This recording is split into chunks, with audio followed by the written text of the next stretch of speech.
So I'm here today with Tamika Webber, figure model and entrepreneur. And we're going to be talking about some of her diet prep, her little tips and tricks, and also her new business venture. Thanks for joining us today, Tamika. Thanks for having me. I appreciate it. Awesome. So can you tell us a little bit about your journey from being, a normal girl to a rising star in the fitness industry? Sure. Well, I grew up in rural Victoria. I was a horse rider from the age of 4 up until the age of 20. So I rode as an eventer for Australia up until that age.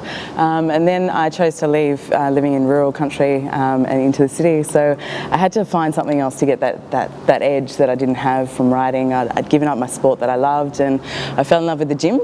And from there, it's just evolved. I met some people who competed, and I was already training twice a day. It was a passion of mine, and one thing led to another, and here I am. So, wow. What a big journey. It was, absolutely. Like, it's something that I'm really proud of, and I've made a lot of progress, and it's been a roller coaster, but baby steps, we're getting there. And you're still on it, which is very exciting. Thank you. Cool. So can you tell us a little bit about the mind shift that you needed from being just an average girl riding and things like that to moving to twice a day training, then competing at such a competitive level? Yeah, sure. Look, it's certainly not something that everyone can relate to. It's certainly been an ongoing process to change my thought processes to such a focused mindset. It's something that you really have to find from within. It's you've got to find your own motivation to get yourself out of bed at 5 a.m, when you've got to be at work by 7, to come home after a 14-hour shift as a paramedic, and then to get in there and to train and do your cardio. It's not for everyone, but it's something that I'm really passionate about and really love. And I went to uni for 7 years to study anatomy and physiology, and so I love health. It's what I do. So wow, yeah. Great. So tell us, what really drives you? What's the big motivator behind what you do? Obviously, it's so strenuous, getting up every morning, twice a day training, 3 times a day probably at some points. What drives you? Look, I think from the get-go, in my early 20s, I was diagnosed with PCOS, which is a polycystic ovarian syndrome, which is an endocrine disorder. So from there, I gained a lot of weight. I got what was called an insulin resistance. So my weight sort of fluctuated, which really affected my mindset. So it took a long time for me to really change the way I thought, my relationship with food, my relationship with training. I had to really reprogram the way that I went about my daily living, and from there, it's taken a long time to get to where I am today, but it's something that I found within. To exercise really did help with my syndrome, and I find that I can finally get lean and feel good about what I am, and when I look in the mirror, I don't mind what I see anymore, which it was a long journey. So every day that spurs me to get back in there. Yeah, so. Great. So you said that you sort of found it within. Were there things along the way that obviously opened your mind up to the possibility of that new mindset that you sort of reach now? What were some of those things that sort of changed you along the way? Yeah, look, I think from going from sports modelling at the end of 2011 to figure athlete at the end of last year, there's quite a shift in how you go about your training and getting to the stage. The 20-week period where you have to prep for a comp, it took some time to try and reprogram how I thought, and to get up in the morning and eat chicken and broccoli and rice at, God only knows what time, It was something that I had to really ask myself, is this what you want? And at the end of the day, I wanted it more than anything. So I wanted to be fit, I wanted to be healthy, and I wanted to try and be the best I could be. So great, that's so good. So obviously environment's really important, and obviously something we teach a lot about here at Ultimate You is keeping the right people around you and having that support network. Yeah. Obviously that would have been very important for you. Can you tell us a little bit about maybe the support network you have now and how you've grown that along the way? Yeah, sure.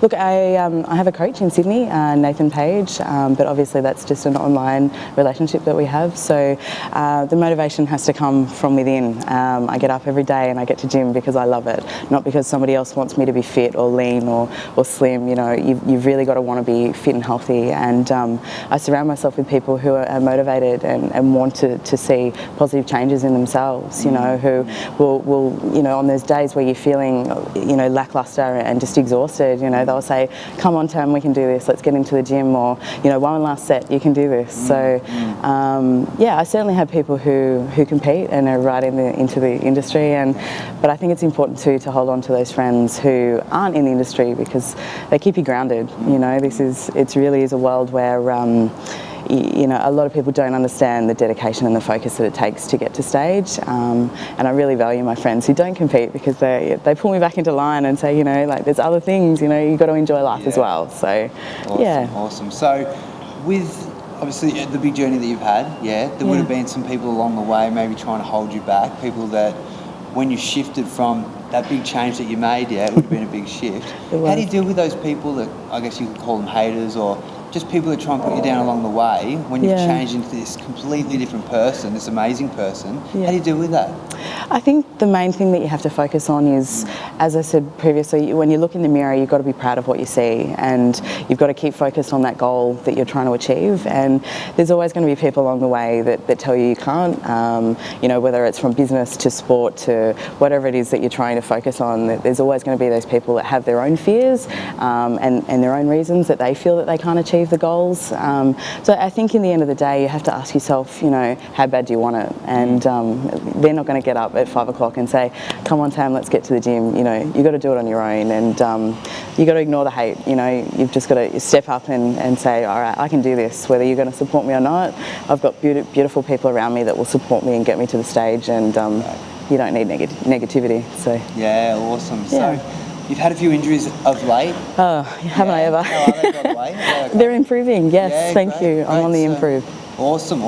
And you're on stage in a few months? Yeah, October. Cool. So over the past few months when you've, you know, come against these injuries, it's most people would, you know, sort of give up at that point. They'd be like, I've had the injury, stuff that I'm just going to go home and watch TV, eat some comfort food perhaps, So how did you deal with that mindset of overcoming the injury, as well as maybe a little bit of self-doubt along the way there? Look, I mean, I had an accident as a paramedic, so I tore my bicep off the bone and 3 tendons, so it wasn't just a little minor injury for me. So it certainly did take a good week for me to get my head around the fact that I wasn't going to make it to stage for March, and you know, this meant that I wasn't going to be at work for quite some time. My life was going to be quite different, but at the end of the day, you know, I had to just take it as it was and say, well, look, this is the card I've been dealt. I can either look at it and say this is going to beat me, or I can get it fixed and I'm going to make it to stage again. So, you know, that was just a shift in my mindset that I really focused on, and here I am trying to get to stage again. I love the attitude, I love the passion there. It's really amazing and really inspiring for everyone watching. Thank you. It's really cool. So I'm sure that a lot of the clients and everybody who's looking at us now, they'd be interested to know a little bit about your diet and how you stay. You stay pretty much lean and healthy all year round. I do. I haven't seen a bad photo yet. So can you tell us? I don't post them. Good trick. So tell us a little bit about your diet on an average week, and how you keep so lean constantly. Yeah, sure. Look, I don't believe in, you know, the if it fits your macros and things. For me, it's just clean eating. It's following the pyramids of the old school dieting methods, where, you know, a little bit of everything in the right portions is the way to go. So, you know, I still have my muesli, I still have my protein shakes. I eat a lot of brown rice, basmati rice. I eat lots of greens, lots of veggies, lots of salads, lots of fish. I eat clean.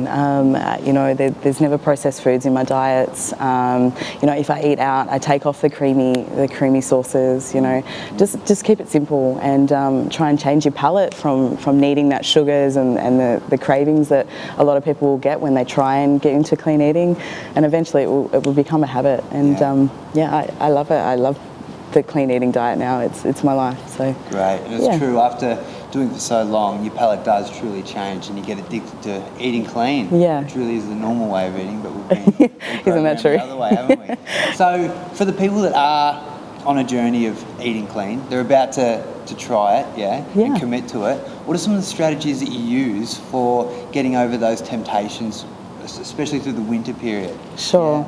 I think for me, it has to be a slow process. You can't just one day decide, okay, I'm going to go on a diet, because that's why most people fail, because you can't just drop the diet that you already have and start on this completely ridiculous diet. Your body says, I can't function on that. So my advice would be to just slowly make changes to your own diet, start to reduce the salts and the fats in your diet, and eventually I think as you make that slow progression, it becomes more of a lifestyle rather than a diet, and I think you'll start seeing the results. But it's a mindset. Yeah, great advice. So looking at your training, another area where I'm sure we're all really curious to delve into a little bit. What style of training works best for you? What do you really love to do in the training area? Yeah, sure. Well, when I progressed from sports model to figure, obviously I had to change the way that I approach my training. I had areas like everyone that weren't so wonderful, and my legs were my failure. I'm a typical woman when you look at me. I gain weight if I gain weight on my hips and my thighs and my love handles. So I had to really look at my body and say, okay, I'm more of a hard gainer. If I want to grow, I'm going to have to eat accordingly. So I had to change the type of cardio I was doing. So a little bit more plyometrics, quick firing, a lot more sprints rather than the longevity sort of runs, the endurance runs. Just I lost all of my shoulders. So for me it was trial and error initially. Heavy lifting for me I end up with injuries. So Tam, I know that supplements, some people like them, some people hate them. Yeah. Do you take supplements, and if you do, what sort of stuff do you take? Look, it really varies whether or not I'm in comp mode or whether or not I'm prepping or whether it's off season. I must admit I don't take a huge amount of sups. I tend to get a lot of my supplementation from my diet. I definitely like my protein. It's something that I have fitted into my everyday diet. But yeah, it's something I don't have a lot of pre-workouts. I don't have a lot of fish oils, just simple things. Fish oils, vitamin D, multivitamins, protein, occasionally beta-alanine for lean mass, but try to keep things relatively simple, especially with my polycystic ovaries. I don't want to be adding things that vary your hormones and your dietary intake as well. So, Right. So Tam, you've got some really exciting things coming up with your new company. Yeah. So it's Pivot. Yes. Excellent. Would you like to tell us a little bit about that and what's the big goals coming up? Sure. Yeah. Well, my company is Pivot Sportswear. We've only just launched, which is a women's sportswear brand.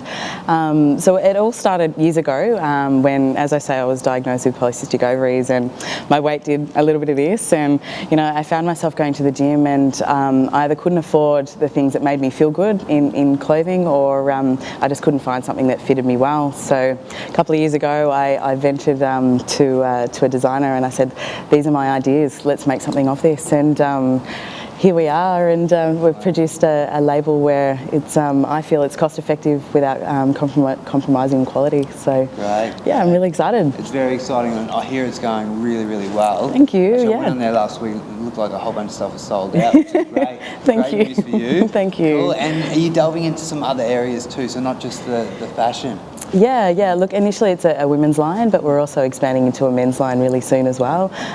It will be primarily online, but expanding into an international market as well, which will grow the label as well. So it won't just be sportswear; it'll be streetwear as well. Awesome. So yeah, very cool. So can you tell our viewers what's coming up for you? What's the goals in the future? Yeah, and sure. what's in store for Tamika Webber? Yeah, lots. Gosh, I'm so busy.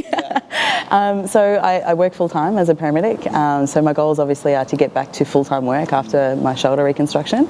I'm also prepping for nationals, the IFBB nationals, which are in October.